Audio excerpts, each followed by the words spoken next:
Dark net വഴി മയക്കുമരുന്ന് വിൽപ്പന നടത്തിയിരുന്ന രാജ്യത്തെ ഏറ്റവും വലിയ ശൃംഖലയായ കെറ്റാമലോൺ പ്രവർത്തനങ്ങൾ നാർക്കോട്ടിക്സ് കൺട്രോൾ ബ്യൂറോ തകർത്തു. ഈ ശൃംഖലയുടെ സൂത്രധാരൻ മൂവാറ്റുപുഴ സ്വദേശിയായ എഡിസൺ NCBയുടെ പിടിയിലായത് ലഹരി വിരുദ്ധ പോരാട്ടത്തിൽ വലിയൊരു നാഴികക്കല്ലാണ്. NCB ഒരു വർഷം പിടികൂടുന്നതിന്റെ 10 ഇരട്ടിയിലേറെ ലഹരിമരുന്നാണ് എഡിസൺ കൈകാര്യം ചെയ്തിരുന്നത് എന്ന വിവരം ഈ കേസിന്റെ വ്യാപ്തി എത്രത്തോളം ഉണ്ടെന്ന് വ്യക്തമാക്കുന്നുണ്ട്. ഇയാളുടെ അറസ്റ്റ് രാജ്യത്ത് പ്രവർത്തിക്കുന്ന വലിയൊരു ലഹരിമരുന്ന് ശൃംഖലയാണ് വെളിച്ചത്ത് കൊണ്ടുവന്നിരിക്കുന്നത്. കെറ്റാമലോൺ എന്ന പേരിലാണ് എഡിസൺ ഡാർക്ക് നെറ്റിൽ മയക്കുമരുന്ന് ഇടപാടുകൾ നടത്തിയിരുന്നത്. NCBയുടെ കണ്ടെത്തലുകൾ പ്രകാരം രാജ്യത്തെ തന്നെ ഏറ്റവും വലിയ ഡാർക്ക് നെറ്റ് മയക്കുമരുന്ന് വിൽപ്പന ശൃംഖലയാണിത്. കഴിഞ്ഞ 2 വർഷത്തിനിടെ 5 മുതൽ 10 കോടി രൂപയുടെ ഇടപാടുകൾ എഡിസൺ നടത്തിയിട്ടുണ്ടെന്നാണ് NCB സംശയിക്കുന്നത്. ഈ ശൃംഖലയുടെ ആഴവും വ്യാപ്തിയും NCBയെ പോലും അത്ഭുതപ്പെടുത്തുന്നതാണ്. എഡിസൺ കൈകാര്യം ചെയ്തിരുന്നത് സാധാരണ അളവിലുള്ള ലഹരിമരുന്നായിരുന്നില്ല. കേരളത്തിൽ ഒരു വർഷം ശരാശരി പിടികൂടുന്ന 1000 LSD സ്റ്റാമ്പുകളാണ്. എന്നാൽ എഡിസൺ ഒരൊറ്റ ഇടപാടിൽ മാത്രം 1000-ലധികം LSD സ്റ്റാമ്പുകൾ എത്തിച്ചിരുന്നുവെന്ന് NCB പറയുന്നുണ്ട്. ഇയാളെ പിടികൂടിയപ്പോൾ 1227 LSD ബ്ലോട്ടുകളും 131.66 ഗ്രാം കെറ്റാമൈനും NCB കണ്ടെത്തി. കൂടാതെ 70 ലക്ഷം രൂപ വിലമതിക്കുന്ന ക്രിപ്റ്റോ കറൻസിയും അതിന്റെ ഇടപാടുകൾക്കായി ഉപയോഗിച്ചിരുന്ന ഒരു ഹാർഡ്വെയർ വാലറ്റ് അടങ്ങിയ ലാപ്ടോപ്പും ഇയാളിൽ നിന്നും പിടിച്ചെടുക്കുകയുണ്ടായി. ഡാർക്ക് നെറ്റ് ഇടപാടുകൾക്കായി എഡിസൺ സ്വന്തം വീട്ടിലെ ഒരു മുറിയിൽ പ്രത്യേക സജ്ജീകരണങ്ങൾ ഒരുക്കിയിരുന്നു എന്നതും ഞെട്ടിപ്പിക്കുന്ന വിവരമാണ്. എഡിസൺ തന്റെ ഇടപാടുകൾക്കായി ഉപയോഗിച്ചിരുന്നത് എൻക്രിപ്റ്റഡ് കോഡുകളാണ്. ഈ കോഡുകൾ ഡീകോഡ് ചെയ്ത് വിവരങ്ങൾ പുറത്തു കൊണ്ടുവരാനുള്ള ശ്രമത്തിലാണ് NCB. ഇത് വിജയകരമായാൽ കൂടുതൽ വിവരങ്ങൾ പുറത്തു വരുമെന്നും കൂടുതൽ പേർ അറസ്റ്റിലാകുമെന്നും പ്രതീക്ഷിക്കുന്നുണ്ട്. ആഗോള ലഹരി ഇടപാടുകാരുമായി എഡിസന് അടുത്ത ബന്ധമുണ്ടായിരുന്നുവെന്നും NCB കണ്ടെത്തിയിട്ടുണ്ട്.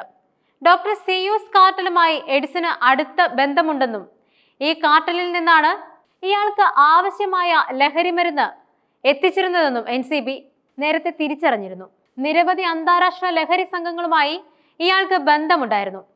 സിയൂസ് കാർട്ടൻ അടക്കമുള്ള അന്താരാഷ്ട്ര ലഹരി സംഘങ്ങൾക്ക് ഇന്ത്യയിൽ ഔട്ട്ലെറ്റുകൾ തുടങ്ങാൻ സൗകര്യം ചെയ്തു കൊടുക്കാമെന്നും എഡിസൺ ഉറപ്പു നൽകിയിരുന്നതായും NCB വെളിപ്പെടുത്തി.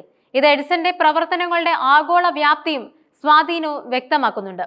ലണ്ടനിൽ നിന്നാണ് പ്രധാനമായും മയക്കുമരുന്ന് എത്തിച്ചിരുന്നത്.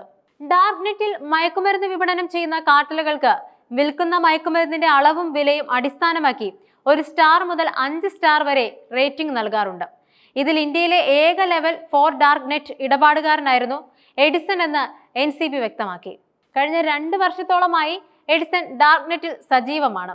എഡിസന്റെ പങ്ക് മാസങ്ങൾക്ക് മുമ്പ് തന്നെ NCB കണ്ടെത്തിയിരുന്നു. എന്നാൽ തെളിവുകളോടെ പ്രതിയെ പിടികൂടുക എന്നതായിരുന്നു NCB നേരിട്ട ഏറ്റവും വലിയ വെല്ലുവിളി. ഇതിനായി കൃത്യമായ തെളിവുകൾ ശേഖരിക്കാനുള്ള ശ്രമങ്ങളിലായിരുന്നു NCB സംഘം. ജൂൺ 28-ന് കൊച്ചിയിലെ ഫോറിൻ പോസ്റ്റ് ഓഫീസിലെത്തിയ 3 തപാൽ പാഴ്സലുകളാണ് എഡിസനെ കുടുക്കാൻ നിർണായകമായത്. എഡിസന്റെ പേരിലേക്ക് വന്ന ഈ പാഴ്സലുകളിൽ നിന്നും 280 LSD ബ്ലോട്ടുകൾ പിടിച്ചെടുക്കുകയുണ്ടായി. ഈ വിവരം ലഭിച്ച ഉടൻ തന്നെ NCB സംഘം ജൂൺ 29-ന് എഡിസന്റെ മൂവാറ്റുപുഴയിലെ വീട്ടിലെത്തി. വീട്ടിൽ നടത്തിയ പരിശോധനയിൽ ബാക്കിയുള്ള ലഹരി വസ്തുക്കളും മറ്റ് നിർണായക വിവരങ്ങളും കണ്ടെത്തി.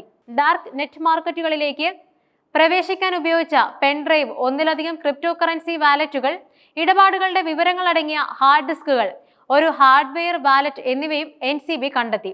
ഉദ്യോഗസ്ഥർ കെറ്റാമലോൺ എന്ന പേരിനെ കുറിച്ച് ചോദിച്ചറിയുകയും പിന്നീട് അറസ്റ്റ് രേഖപ്പെടുത്തുകയുമായിരുന്നു. പിടിക്കപ്പെടില്ലെന്ന് അത്രയേറെ ഉറപ്പുണ്ടായിരുന്ന ഒരു കാര്യത്തിനാണ് NCB പൂട്ടിട്ടത്.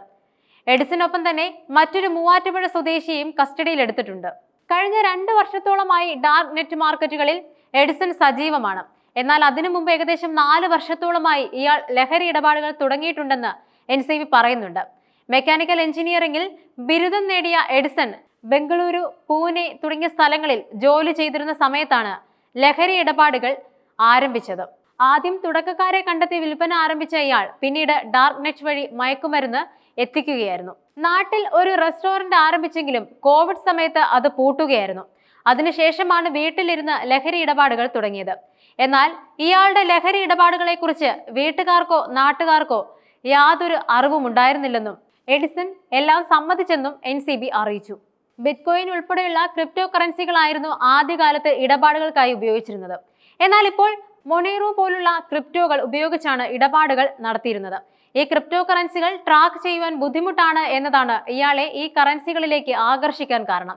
ലഹരിമരുന്ന് തപാലിലും കൊറിയറിലും സ്വന്തം പേരിലല്ലാതെ വരുത്തിച്ച് അത് കൊണ്ടുവരുന്നവരെ ബന്ധപ്പെട്ട് വഴിയിൽ വെച്ച് വാങ്ങുന്നതായിരുന്നു ഇയാളുടെ പതിവ് രീതി. ആഗോള LSD വിതരണക്കാരായ ഡോക്ടർ സിയൂസ് ശൃംഖലയിൽ നിന്നാണ് എഡിസൺ പ്രധാനമായും മയക്കുമരുന്നായ LSD വാങ്ങിയിരുന്നത്. ക്രിപ്റ്റോ കറൻസി ഉപയോഗിച്ചായിരുന്നു ഈ ഇടപാടുകൾ. ഓർഡർ ചെയ്യുന്ന ലഹരി ഫോറിൻ പോസ്റ്റ് ഓഫീസിലേക്ക് തപാലിലെത്തുകയും പിന്നീട് ഇത് ആഭ്യന്തര കൊറിയർ സംവിധാനം ഉപയോഗിച്ച് ഇടപാടുകാർക്ക് വിതരണം ചെയ്യുകയായിരുന്നു ഇയാളുടെ ശൈലി. ബംഗളൂരു, ചെന്നൈ, ഭോപ്പാൽ, പട്ന, ഡൽഹി, ഹിമാചൽ പ്രദേശ്, ഉത്തരാഖണ്ഡ് എന്നിവിടങ്ങളിലേക്കാണ് എഡിസൺ മയക്കുമരുന്ന് അയച്ചിരുന്നത്. ലഹരി വാങ്ങുന്നവർക്ക് ഇയാളുടെ പേരോ മറ്റു വിവരങ്ങളോ അറിയില്ലായിരുന്നു.